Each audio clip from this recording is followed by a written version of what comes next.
وعلى رسوله الكريم أما بعد فقد قال رسول الله صلى الله تعالى عليه وسلم تنكح المرأة لأربع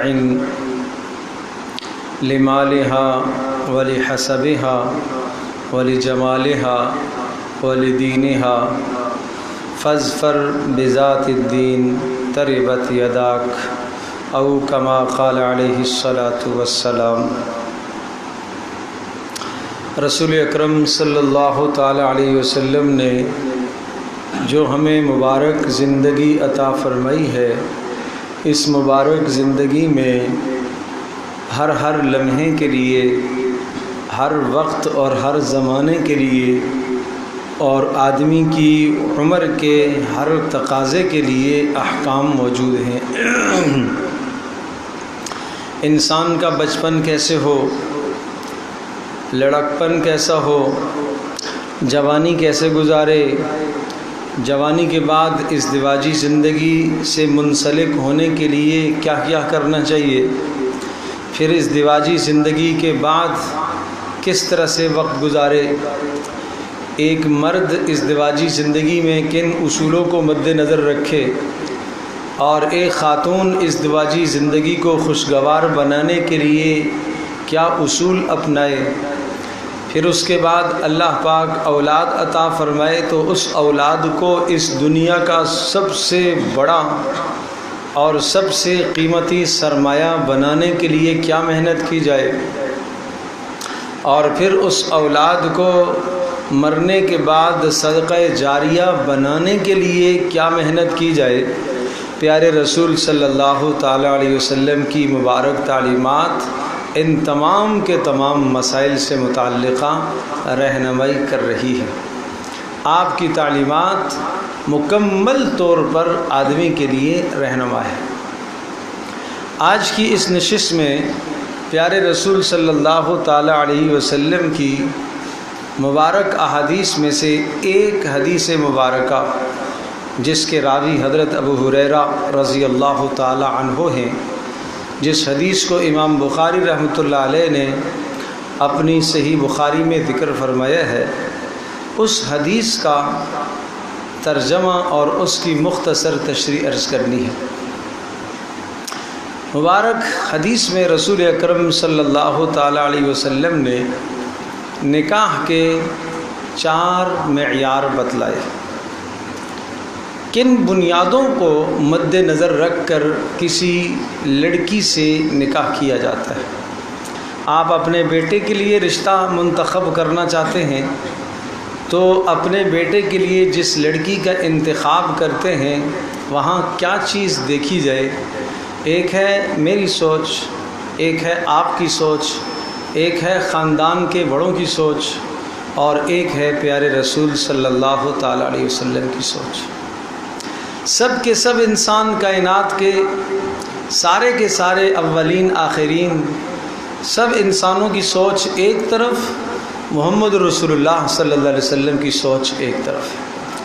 محمد رسول اللہ صلی اللہ علیہ وسلم کی سوچ، پیارے رسول صلی اللہ تعالی علیہ وسلم کی بتلائی ہوئی تعلیمات، آپ کا تجربہ، حضرت صلی اللہ علیہ وسلم کی فہم، فراست، سمجھداری، پوری کی پوری انسانیت کی سمجھداری سے زیادہ فائق اور بالا تر ہے اور اوپر ہے۔ 100% ہمیں آنکھوں سے ایک چیز نظر آ رہی ہے، مگر رسول اکرم صلی اللہ تعالی علیہ وسلم کا ارشاد دوسری طرف ہے۔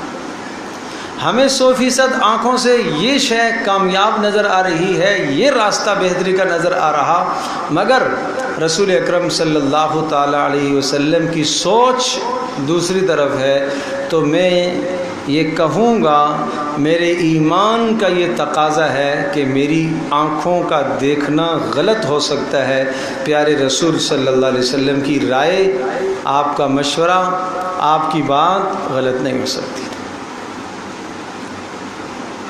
میرے خاندان کے سارے بڑے مل جائیں اور وہ ایک رشتے کے متعلق طے کر دیں کہ ہاں یہ رشتہ بہتر ہے، مگر رسول اکرم صلی اللہ تعالی وسلم کی تعلیمات اس کے خلاف ہیں، تو مجھے رسول اکرم صلی اللہ علیہ وسلم کی تعلیمات کو مقدم کرنا ہے، اپنے خاندان کی بات کو چھوڑ دینا ہے۔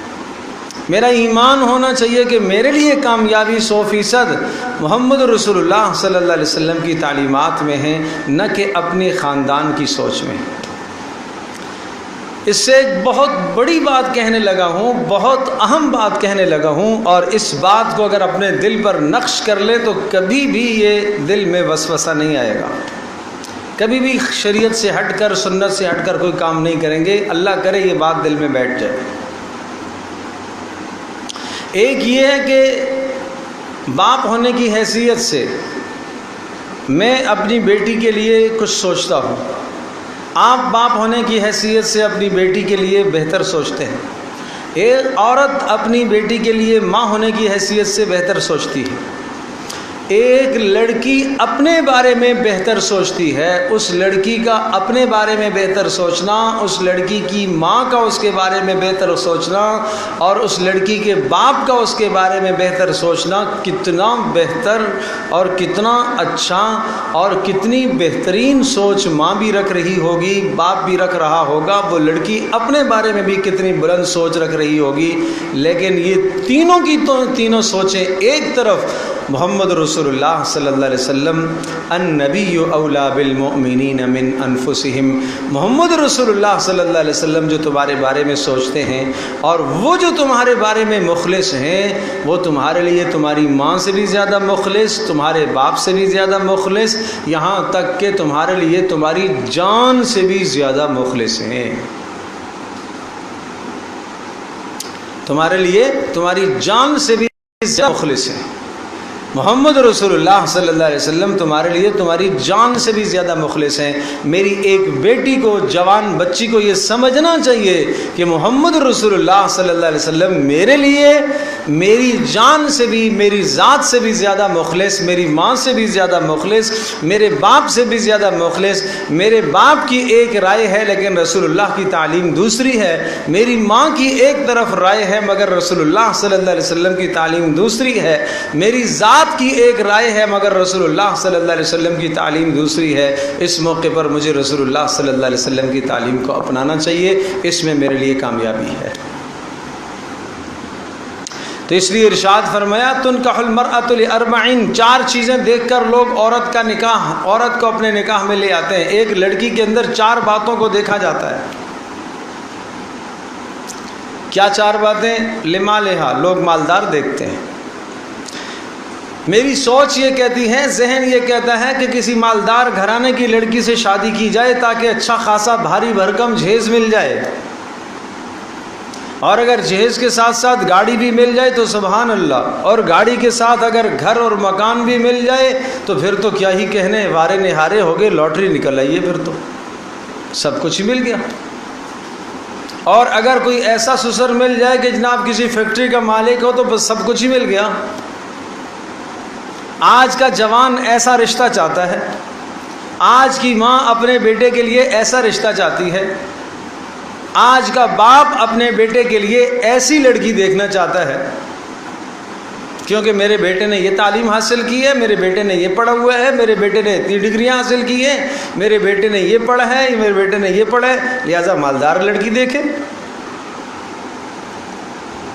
دوسری صورت ہے لجمالہا، کچھ لوگ کہتے ہیں کہ نہیں، حسن و جمال ہو،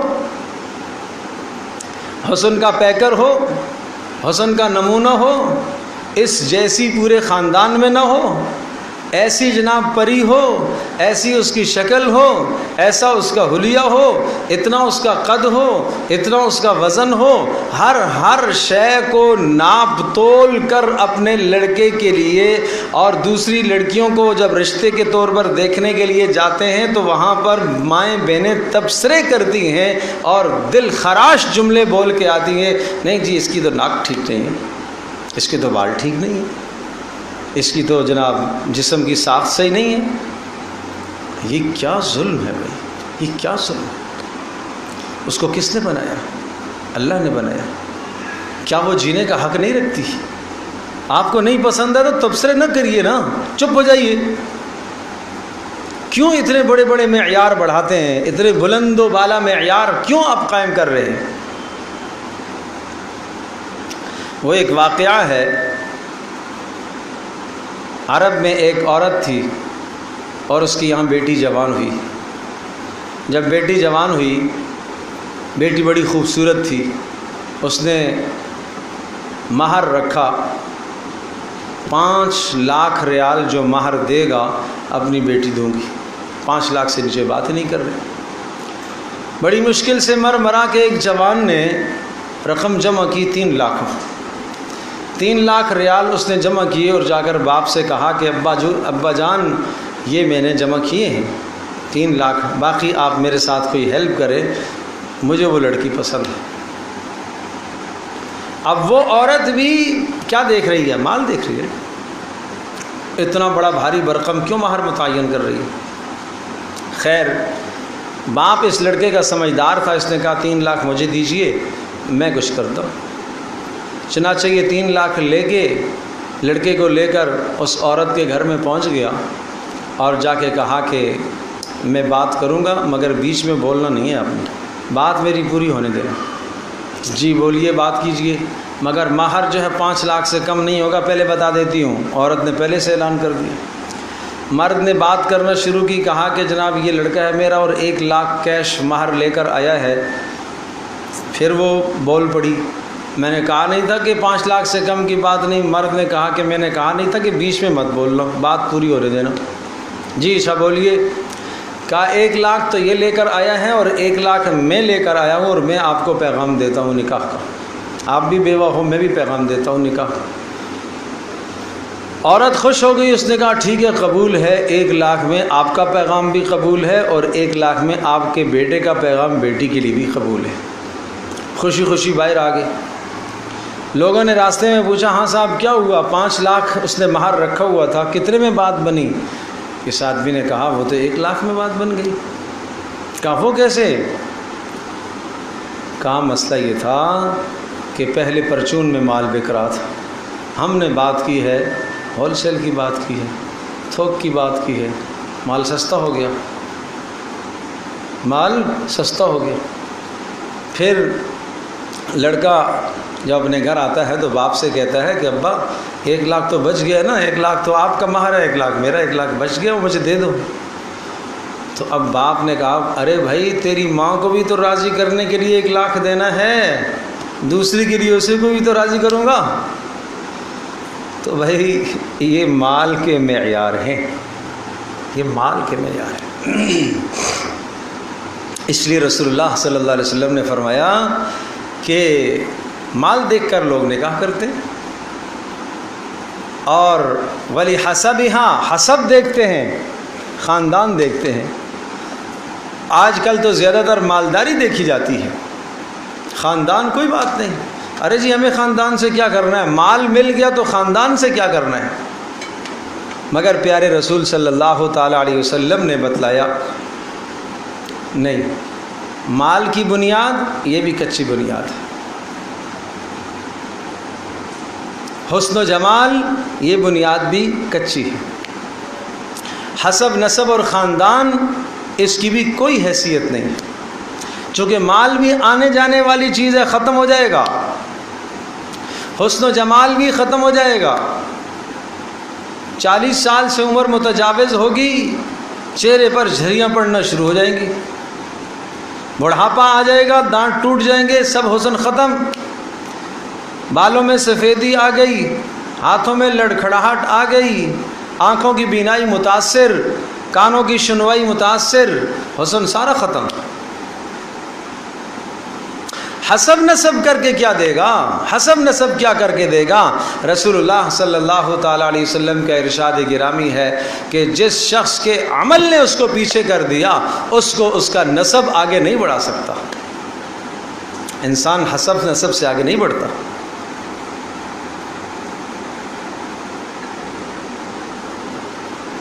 حسب نسب سے آدمی آگے نہیں بڑھ سکتا۔ ترقی اس بنیاد پر نہیں ملتی ہے کہ یہ بلند خاندان کی لڑکی ہے، مال کی بنیاد پر ترقی نہیں ملتی، حسن و جمال کی بنیاد پر ترقی نہیں ملتی، یہ ساری کی ساری بنیادیں کچی ہیں بھائی۔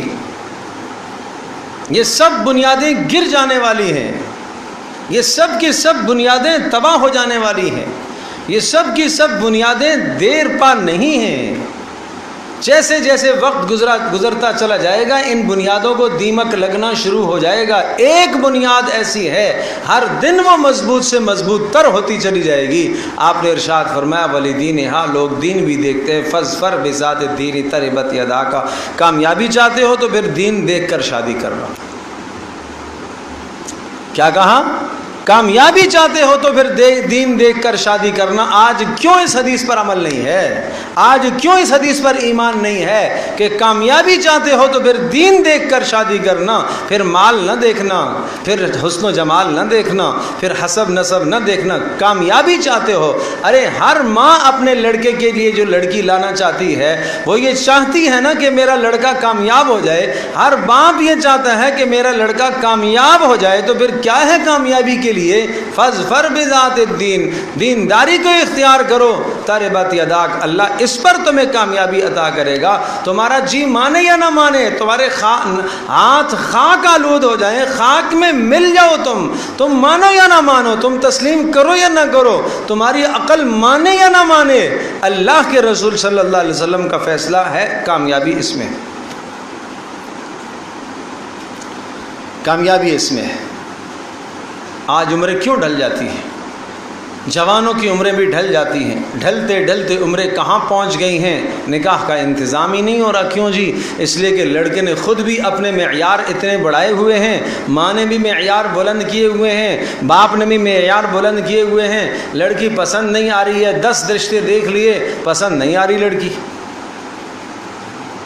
تو نتیجہ کیا نکل رہا ہے؟ عمر بڑھ رہی ہے، عمر بڑھ رہی ہے، جوانی لٹ رہی ہے، جوانی کھپ رہی ہے، جوانی برباد ہو رہی ہے، گناہوں میں لگ رہی ہے۔ اس لیے رسول اللہ صلی اللہ علیہ وسلم کا فرمان ہے کہ جو شخص جوانی میں پہنچ گیا، لڑکی اور لڑکا جوانی میں پہنچنے کے بعد اگر انہوں نے کوئی گناہ کیا تو اس گناہ کا نقصان، گناہ کا خمیازہ ماں باپ کو بھی بھگتنا ہوگا، ماں باپ کو بھی بھگتنا ہوگا۔ 25-26 سال ہو گئے، 30 سال ہو گئے، 32 سال ہو گئے، اس جوان کو شادی نہیں کرائی آپ نے، اپنے بیٹے کے لیے رشتہ ابھی تک نہیں تلاش کیا، جبکہ جناب 15 سال، 16 سال، 18 سال، ارے آخری حد رسول اللہ صلی اللہ علیہ وسلم کی اپنی شادی کب ہوئی؟ 25 سال کی عمر، یہاں کر دینی چاہیے تھی۔ اب یہ 25 کے بجائے 35 ہو گئی ہے عمر، 40 ہو گئی ہے، 10 سال آگے چلا گیا ہے، 15 سال آگے چلا گیا ہے۔ 18 سال کی لڑکی کو گھر سے رخصت ہو جانا چاہیے تھا، اب یہ 18 سال کی نہیں ہے، 28 سال کی ہو گئی ہے، 10 سال یہ اوپر گزار چکی ہے۔ کیا ان 10 سالوں میں کوئی گناہ اس نے نہیں کیا ہوگا؟ 35 سال اس کی عمر ہو چکی ہے، 38 سال عمر ہو چکی ہے، 20 سال زندگی کے جوانی میں گزار چکی ہے، کیا کوئی گناہ اس سے نہیں ہوا ہوگا؟ کیا کبھی غلط اس کی نظر نہیں اٹھی ہوگی؟ کیا کبھی دل میں غلط، گندا اور بےہودگی کا خیال نہیں آیا ہوگا؟ کیا کبھی غیر محرم سے اس جوان نے بات نہیں کی ہوگی لذت لے کر؟ کیا اس لڑکی نے کبھی غیر محرم سے بات نہیں کی ہوگی؟ اس گناہ کا نقصان کس کو ہے؟ ماں باپ کو ہے۔ عزت لٹے گی تو لٹے گی، مگر گناہ ماں باپ کو بھی ہو رہا ہے۔ یہ ماں باپ اپنی اس بیٹی کے ساتھ، ماں باپ اپنے اس بیٹے کے ساتھ گناہ میں برابر کے شریک ہیں۔ رسول اللہ صلی اللہ علیہ وسلم نے دوسری طرف یہ ارشاد فرمایا، اذا خطب الیکم من ترضون دینہ وخلقہ فزوجوہ،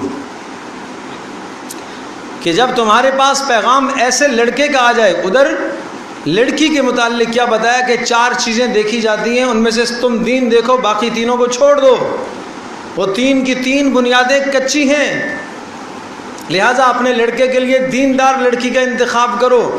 اور ادھر دوسری طرف یہ ارشاد فرمایا کہ جب تمہارے لیے، تمہاری بیٹی کے لیے پیغام آ جائے، تمہاری بیٹی کے لیے پیغام آ جائے، اذا خطب الیکم من ترضون، ایسے شخص کا پیغام آ جائے کہ جس کا دین تمہیں اچھا لگتا ہو، جس کے اچھے اخلاق تمہیں اچھے لگتے ہو، فزوجوہ، اپنی بیٹی اسے دے دو۔ مالدار ہے لڑکا؟ نہیں، مالدار تو نہیں ہے مگر دیندار ہے۔ مالدار ہے لڑکا؟ نہیں جی مالدار تو نہیں ہے مگر با اخلاق ہے، با اخلاق ہے، دیندار ہے، دیندار ہے تو اللہ کے حقوق ادا کرے گا، با اخلاق ہے تو بیوی کے حق ادا کرے گا۔ یہ دو بنیادیں آپ نے بتائی۔ مالدار ہونا نہیں بتایا۔ کیوں نہیں بتایا؟ مال آنے جانے والی چیز ہے۔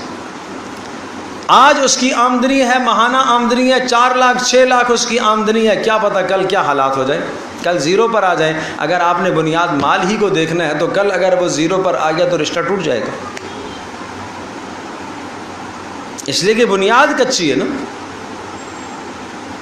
حسن و جمال نہ، حسب نسب خاندان نہیں، منصب عہدہ اقتدار شہرت نہیں۔ کیا دیکھنا ہے؟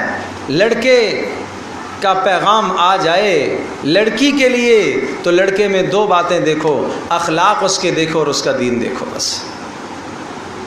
فزوجوہ، اور اگر تم نے ایسا نہ کیا تو پھر فرمایا کہ تکن فتنۃ فی الارض و فساد عریض۔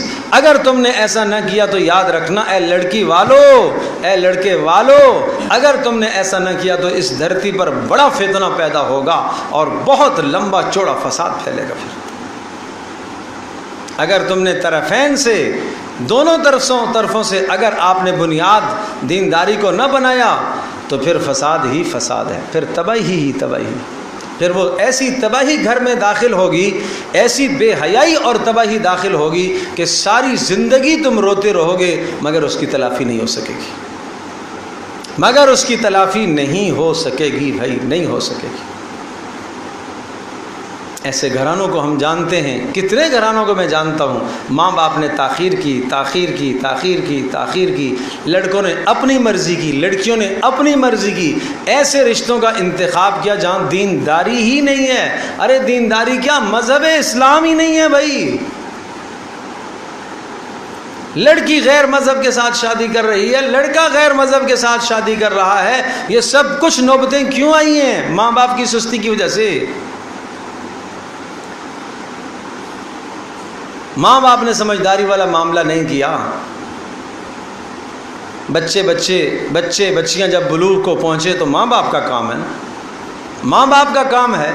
جیسے ماں باپ ضرورت سمجھتے ہیں بچوں کے لیے اور بچیوں کے لیے ضرورت سمجھتے ہیں کہ ان کی ضروریات کا انتظام ہو، تعلیم کا انتظام ہو، کھانے پینے کا انتظام ہو، رہائش کا انتظام سردی اور گرمی کے اعتبار سے، اسی طرح سے یہ بھی لڑکی اور لڑکے کی ضرورت ہے، یہ بھی ضرورت ہے۔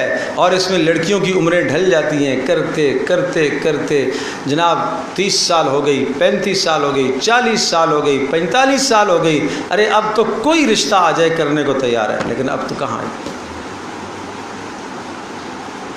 یہ ظلم ہے، یہ زیادتیاں ہیں، یہ معاشرے میں ظلم ہو رہا ہے۔ وہ ماں باپ ظالم ہیں، وہ ماں باپ ظالم ہیں، وہ ماں باپ ظالم ہیں جو آتے ہوئے رشتوں کو ٹھکراتے ہیں۔ واویلا کرتی ہی لڑکیاں ایسا سننے میں آیا، واویلا کر رہی ہیں، اللہ کے واسطے ہمارا رشتہ کرا دو، ہمارا رشتہ کرا دو۔ ارے لمبی باتیں مت دیکھو بھائی، ہمارا رشتہ کرا دو۔ ماں باپ کہتے ہیں ہماری ناک کٹ جائے گی، ہماری تو ناک کٹ جائے گی۔ اور ناک کی خاطر پھر دنیا سے رخصت تو ہو جائیں گے، اس کے بعد اپنی بیٹی کو کس کے سپرد کر کے جا رہے ہیں؟ بھابھی کے سپرد، بھائی کے سپرد۔ وہ اس طرح سے نگہداشت کرے گا جیسے آپ کرتے تھے؟ نہیں کر سکے گا۔ عورت اپنے گھر میں ہی اچھی لگتی ہے۔ تم ہزاروں محبتیں کر لو اپنی بیٹی سے، بھائی ہزاروں محبتیں کر لے اپنی بہن سے، کر لو جتنی محبتیں کرنی ہیں کر لو، مگر رسول اللہ صلی اللہ علیہ وسلم کا فرمان ہے سب سے مستحکم اور مضبوط ترین محبت جو میں نے دیکھی ہے، فرمایا وہ میاں بیوی میں دیکھی، میاں بیوی میں دیکھی۔ ایسی مضبوط محبت اللہ کی رضا کے لیے، اللہ کی خوشنودی کے لیے، یہ دونوں آپس میں جڑے ہیں، ایک الگ خاندان کا دوسرا الگ خاندان کا۔ اللہ نے اس محبت کو کیسے بیان فرمایا؟ وَمِنْ آيَاتِهِ أَنْ خَلَقَ لَكُم مِّنْ أَنفُسِكُمْ أَزْوَاجًا لِتَسْكُنُوا إِلَيْهَا وَجَعَلَ بَيْنَكُم مَّوَدَّةً وَرَحْمَةً إِنَّ فِي ذَلِكَ لَآيَاتٍ لِقَوْمٍ يَتَفَكَّرُونَ۔ کسی محبت کو اللہ نے نشانی نہیں قرار دیا اپنی قدرت کا، لیکن یہ میاں بیوی کی محبت کو اپنی قدرت کی نشانی قرار دیا۔ وَجَعَلَ بَيْنَكُم مَّوَدَّةً، میاں بیوی کے درمیان میں ہم نے مودت، محبت کو ڈالا ہے، ورحمہ، اور دونوں میں ہر ایک کے دل میں دوسرے کے لیے شفقت اور پیار ڈالا ہے۔ کہا یہ اللہ کی رحمت کی نشانی ہے، یہ اللہ کی قدرت کی نشانی ہے۔ اور جتنا یہ رشتہ استوار ہوگا، محبت بھرا رشتہ ہوگا، آگے اولادیں نیک بنیں گی، اولادیں اچھی پروان چڑھیں گی۔ تو اس لیے میں درخواست کرتا ہوں، جو حضرات یہاں تشریف فرما ہیں، جو مائیں بہنیں میری یہاں تشریف فرما ہیں، اور اس مجلس میں آج کی مجلس کا تقاضا یہ ہے کہ اٹھ کر اس معاملے میں فکر کریں۔ اگر لڑکے جوان ہیں تو فکر کرو، اگر لڑکیاں گھر میں جوان ہیں تو فکر کرو۔ ڈھیر ہیں رشتوں کے، پھر طلاقیں کیوں واقع ہوتی ہیں؟ یہ جمعرات کو جو میرا بیان ہے وہ تو یہ مضمون ہمارا چل رہا تھا کہ معاشرے میں طلاق کی شرح کیوں زیادہ ہو رہی ہے آج۔ گزشتہ سے، یعنی یہ جمعرات جو گزری، اس سے گزشتہ جمعرات کو 2 اسباب ہم نے ذکر کیے تھے، اور وہ بڑا اہم بیان ہے، وہ سننے کا ہے، وہ بڑا اہم بیان ہے۔ 22 سال کی لڑکی طلاق، 20 سال کی لڑکی طلاق، 23 سال کی لڑکی طلاق، 1 بچہ طلاق ہوئی ہے، 2 بچے طلاق ہوئی ہے، 1 بچی طلاق ہوئی ہے، کوئی اولاد نہیں طلاق ہو گئی، 6 ماہ رہ کر طلاق ہو گئی، 3 ماہ رہ کر طلاق ہو گئی، مہینہ رہ کر طلاق۔ کیا ظلم ہے بھائی، کیا ظلم ہے! نہ تو لڑکے کو وہ مسائل سکھائے ہیں، نہ لڑکی کو وہ مسائل سکھائے۔ یہ جاہل نہیں جانتا، یہ جاہل نہیں، اجہل ہے، یہ نہیں جانتا کہ طلاق دینے کا طریقہ کیا ہے۔ یہ بعد میں آ کے کہتا ہے، ڈنڈورا پیٹتا ہے، غصے میں دے دی تھی میں نے۔ یہ بعد میں آ کے کہتا ہے کہ جناب میں نے ایسا کر دیا تھا۔ یہ بعد میں آ کے کہتا ہے کہ وہ امید سے تھی۔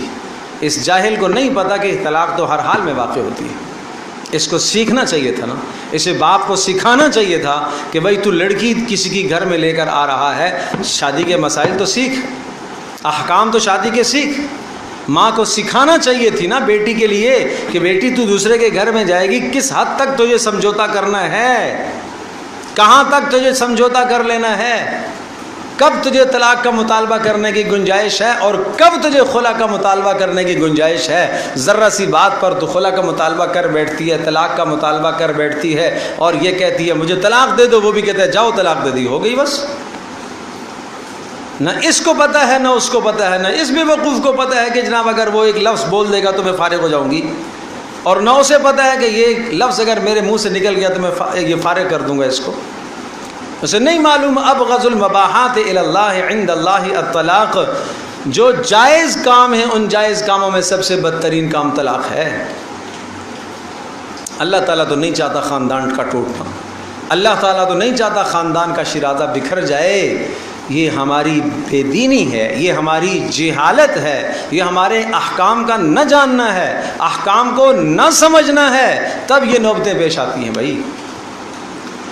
تو اس لیے آج کی مجلس میں یہ طے کر کے اٹھیں کہ اگر ہمارے گھر میں بیٹی ہے تو ہم فوری اس کے رشتے کا انتظام کریں، اگر وہ مطلقہ ہے تب بھی انتظام کریں، شوہر کا انتقال ہوا ہے تب بھی انتظام کریں، پہل کرنے میں کوئی مذائقہ نہیں۔